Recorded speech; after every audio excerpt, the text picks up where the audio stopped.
அதிமுக பாஜக கூட்டணி உருவாவதற்கு சில மணி நேரங்களுக்கு முன்பு நடந்த மும்மூர்த்திகளின் சந்திப்பு என்பது எடப்பாடியாரை ஏகத்துக்கும் டென்ஷன் ஆக்கியதாக கூறப்படுகிறது.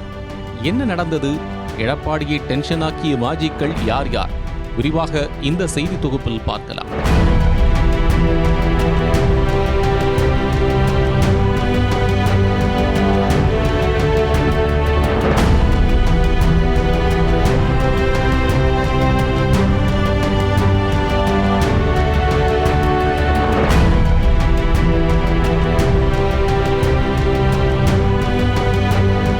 இரண்டாயிரத்தி 26 சட்டமன்ற தேர்தலை பொறுத்தவரை அதிமுகவுக்கு மட்டுமல்ல, எடப்பாடிக்கும் வாழ்வா சாவா தேர்தல் என்றே சொல்ல வேண்டும்.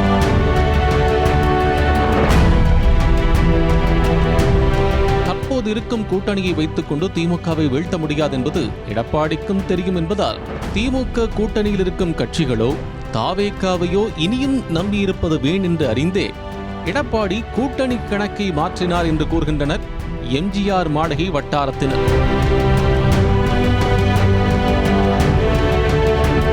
பாஜகவை பொறுத்தவரை அதிமுக கூட்டணிக்காக எதிர்பார்த்திருந்த நிலையில் கூட்டணிக்கு நெருடலாக இருந்தவர் அண்ணாமலை மட்டுமே என்பதால் அவரின் தலைமையை மாற்றினால் கூட்டணி பற்றி யோசிக்கலாம் என டெல்லி பாஜகவிற்கு எடப்பாடி தகவல் அனுப்பினாராம்.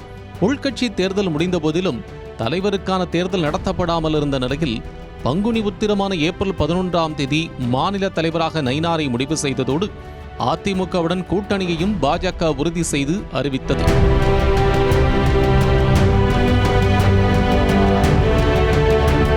முன்னதாக சென்னை வந்த உள்துறை அமைச்சர் அமித்ஷாவை சந்திக்க 4 மணி நேரத்திற்கு மேலாக காக்க வைத்ததாக அதிமுகவினர் பெருமை பேசி வருகின்றனர்.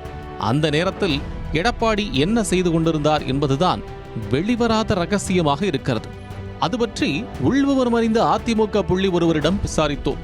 அதாவது 2 மணி நேரத்திற்கு மேலாக தங்கமணி, வேலுமணி மற்றும் வடமாவட்ட சீனியர் ஆகிய மூவருடன் கடும் வாக்குவாதத்தில் ஈடுபட்டிருந்தாராம் எடப்பாடியார். இந்த வாக்குவாதம் மோதலாக முற்றிய நிலையில் இவர்களில் தங்கமணி ஊருக்கு கிளம்பி போய்விட்டதாக கூறப்படுகிறது.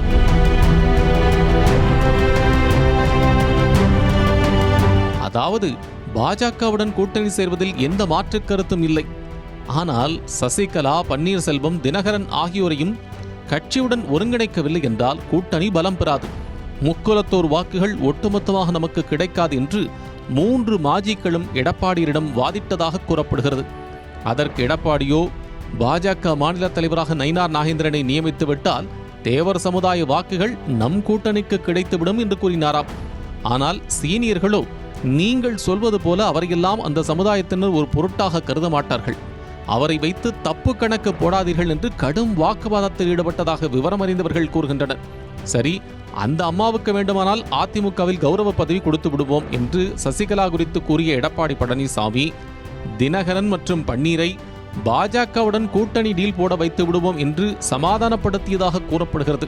அதன் பிறகே அமித்ஷா இருந்த ஹோட்டல் நோக்கி எடப்பாடியார் சென்றதாக எம்ஜிஆர் மாளிகை பட்சி கூறுகின்றது. மும்மூர்த்திகளின் இந்த 3 மணி நேர சந்திப்பு குறித்து தகவல்கள் கசிந்துள்ளதால் பாஜகவின் புதிய தலைவராக தேர்வாகியுள்ள நயினார் நாகேந்திரன் கடும் அப்செட்டில் இருப்பதாக கமலாலய வட்டாரங்கள் தெரிவிக்கின்றன.